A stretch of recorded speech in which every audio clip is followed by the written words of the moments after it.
Assalamualaikum warahmatullahi wabarakatuh. Perkenalkan, nama saya Reza Gustiawan. Saya merupakan salah satu mahasiswa aktif dari Universitas Bengkulu yang sedang melaksanakan kegiatan KKN Mandiri periode 94 dengan nomor pokok mahasiswa B1A081176. Pada kesempatan kali ini saya akan menjelaskan tentang perdagangan melalui sistem elektronik yang diatur dalam Peraturan Pemerintah Nomor 80 Tahun 2019 tentang perdagangan melalui sistem elektronik. Pada video ini saya menjelaskan tentang definisi hingga penyelesaian sengketa yang ada dalam Peraturan Pemerintah Nomor 80 Tahun 2019. Yang pertama yaitu adalah definisi dari perdagangan melalui sistem elektronik. Perdagangan atau perniagaan menurut Wikipedia yaitu kegiatan tukar-menukar barang atau jasa atau keduanya yang berdasarkan kesepakatan bersama bukan pemaksaan. Menurut pendapat M.N. Tirtatmijaja, hukum perdagangan adalah hukum yang mengatur tingkah laku orang-orang yang turut melakukan perdagangan.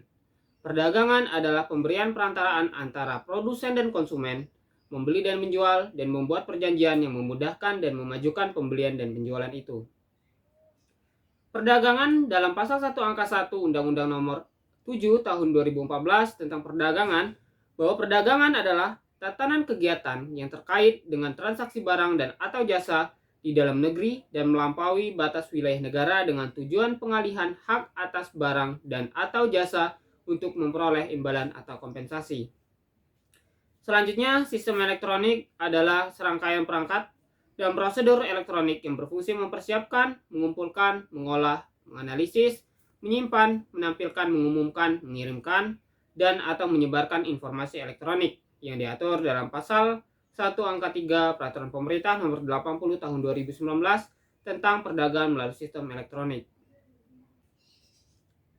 Sehingga perdagangan melalui sistem elektronik yang selanjutnya disebut dengan PMSE adalah perdagangan yang transaksinya dilakukan melalui serangkaian perangkat dan prosedur elektronik, yang mana ini terdapat dalam pasal 1 angka 2 Peraturan Pemerintah Nomor 80 Tahun 2019 tentang perdagangan melalui sistem elektronik. Perdagangan melalui sistem elektronik ini terdapat beberapa pihak. Di antaranya itu adalah pelaku usaha, yang mana pelaku usaha adalah setiap orang perseorangan atau badan usaha yang berbentuk badan hukum atau bukan badan hukum yang dapat berupa pelaku usaha dalam negeri dan pelaku usaha luar negeri dan melakukan kegiatan usaha di bidang perdagangan melalui sistem elektronik.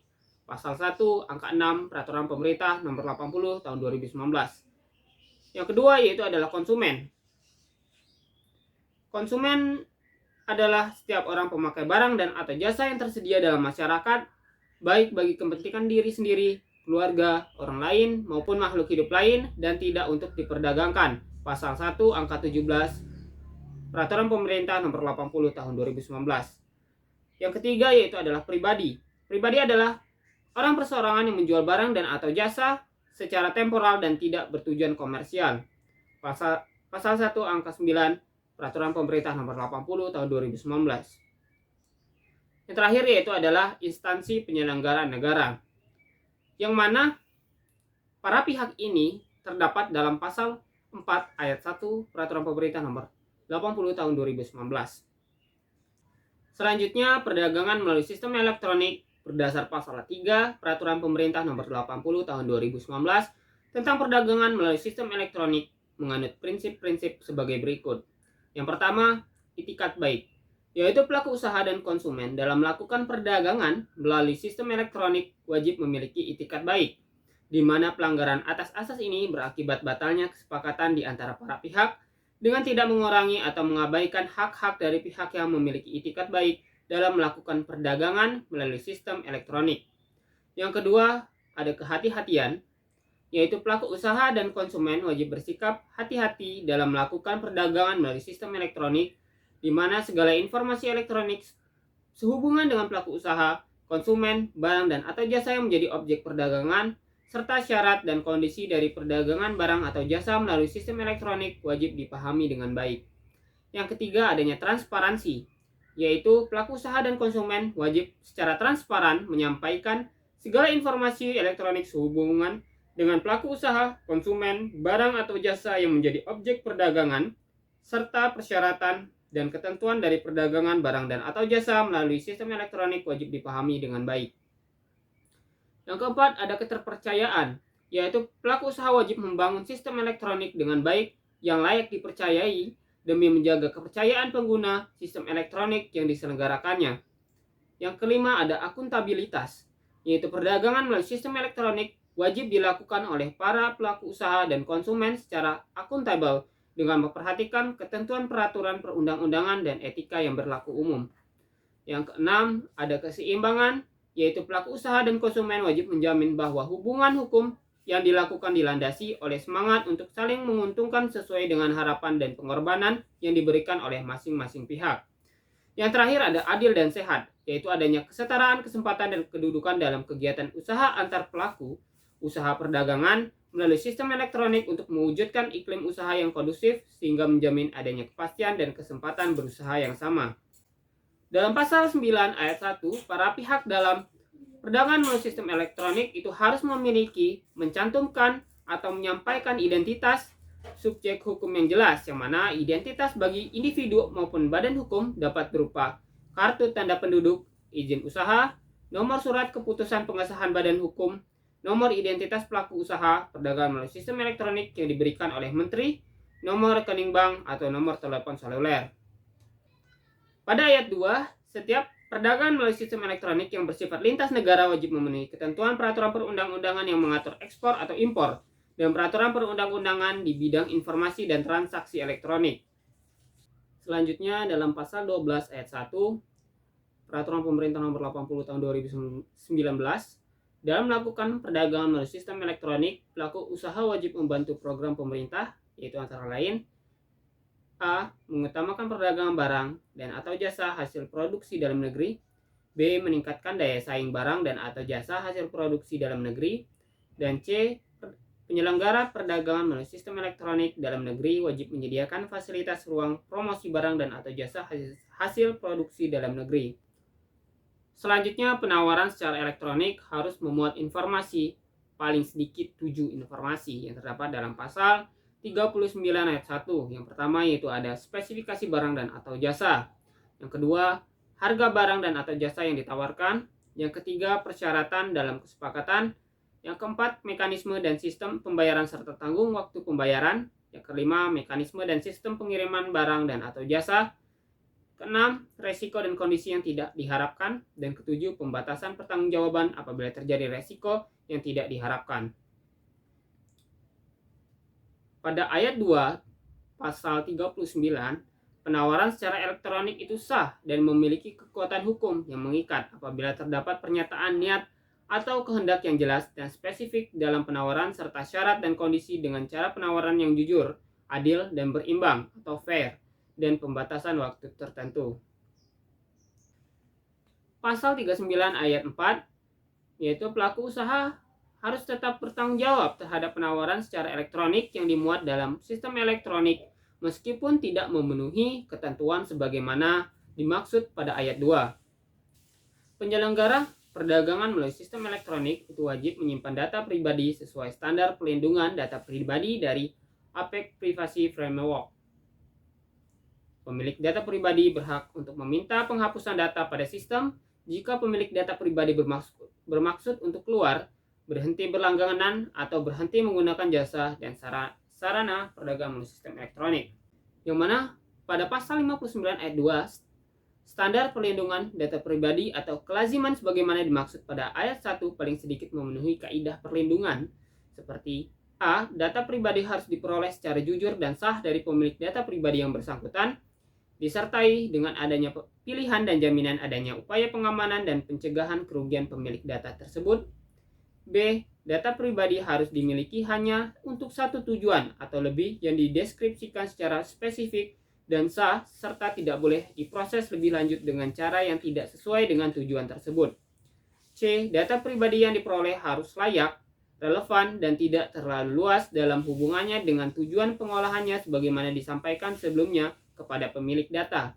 D. Data pribadi harus akurat dan harus selalu up to date dengan memberikan kesempatan kepada pemilik data untuk memutakhirkan data pribadinya.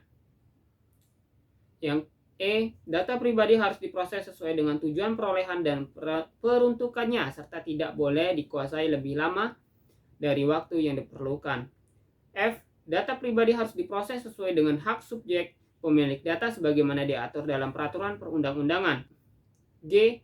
Pihak yang menyimpan data pribadi harus mempunyai sistem pengamanan yang patut untuk mencegah kebocoran atau mencegah setiap kegiatan pemrosesan atau pemanfaatan data pribadi secara melawan hukum, serta bertanggung jawab atas kerugian yang tidak terduga atau kerusakan yang terjadi terhadap data pribadi tersebut. Dan yang terakhir yaitu H. Data pribadi tidak boleh dikirim ke negara atau wilayah lain di luar Indonesia, kecuali jika negara atau wilayah tersebut oleh menteri dinyatakan memiliki standar dan tingkat perlindungan yang sama dengan Indonesia. Kemudian pembayaran dapat dilakukan secara elektronik melalui sistem perbankan atau sistem pembayaran lainnya. Penyelenggaraan perdagangan melalui sistem elektronik dapat bekerja sama dengan penyelenggaraan sistem pembayaran. Dalam pasal 61 ayat 1, penyelenggara jasa sistem pembayaran wajib mematuhi standar level keamanan sistem elektronik sesuai dengan ketentuan peraturan perundang-undangan. Ayat 2, penetapan standar level keamanan sebagaimana dimaksud pada ayat 1 ditentukan oleh kepala lembaga pemerintah yang menyelenggarakan urusan pemerintahan di bidang keamanan cyber dan sandi negara, Gubernur Bank Indonesia dan atau Ketua Otoritas Jasa Keuangan. Pada pasal 64 ayat 1, dalam setiap pengiriman barang dan atau jasa yang menggunakan jasa kurir atau mekanisme pengiriman lainnya, pelaku usaha harus memastikan yang pertama, keamanan barang dan atau jasa. Yang kedua, kelayakan kondisi barang dan atau jasa. Yang ketiga, kerahasiaan barang dan atau jasa. Keempat, kesesuaian barang dan atau jasa yang dikirim. Dan yang terakhir, ketepatan waktu pengiriman barang dan atau jasa sesuai kesepakatan transaksi perdagangan barang dan atau jasa melalui sistem elektronik. Pasal 67, Peraturan Pemerintah Nomor 80 Tahun 2019, pengiriman atas barang digital atau jasa digital dalam perdagangan melalui sistem elektronik dianggap sah apabila barang digital atau jasa digital tersebut telah diterima secara penuh dan terbukti terpasang dengan baik dan atau beroperasi sebagaimana mestinya sesuai dengan petunjuk penggunaan teknis yang berlaku untuk barang digital atau jasa digital yang dibeli atau disewa. Pedagang dalam negeri dan luar negeri itu wajib memberikan jangka waktu paling sedikit 2 hari kerja untuk penukaran barang atau jasa atau pembatalan pembelian terhitung sejak barang atau jasa diterima oleh konsumen, yang mana itu terdapat dalam pasal 69 ayat 1. Pada ayat 2-nya, penukaran barang dan atau jasa atau pembatalan pembelian sebagaimana dimaksud pada ayat 1 dapat dilakukan dalam hal 1. Terdapat kesalahan dan atau ketidaksesuaian antara barang dan atau jasa yang dikirim. Kedua, terdapat kesalahan dan atau ketidaksesuaian antara jangka waktu aktual pengiriman barang dan atau jasa. Yang ketiga, terdapat cacat tersembunyi. Keempat, barang dan atau jasa rusak. Dan atau yang kelima, barang dan atau jasa kadaluarsa. Pada ayat 3-nya, konsumen yang melakukan penukaran barang dan atau jasa sebagaimana dimaksud ayat 2 hanya dapat dibebankan biaya pengiriman kembali barang dan atau jasa kepada pedagang dalam negeri dan atau pedagang luar negeri atau penyelenggara perdagangan melalui sistem elektronik dalam negeri dan atau luar negeri. Jika terjadi sengketa, para pihak dapat memilih forum penyelesaian sengketa, itu baik melalui pengadilan, penyelesaian sengketa elektronik, mekanisme lainnya, atau melalui Badan Penyelesaian Sengketa Konsumen. Jika sengketa mengandung unsur internasional, hukum yang berlaku didasarkan pada asas hukum perdata internasional, yang mana penyelesaian sengketa ini dijelaskan pada pasal 72 hingga pasal 75 Peraturan Pemerintah Nomor 80 Tahun 2019. Pada pasal 74 ayat 1, para pihak memiliki kewenangan untuk menetapkan forum pengadilan, arbitrase, atau lembaga penyelesaian sengketa alternatif lainnya yang berwenang menangani sengketa yang mungkin timbul dari perdagangan melalui sistem elektronik internasional yang dibuatnya.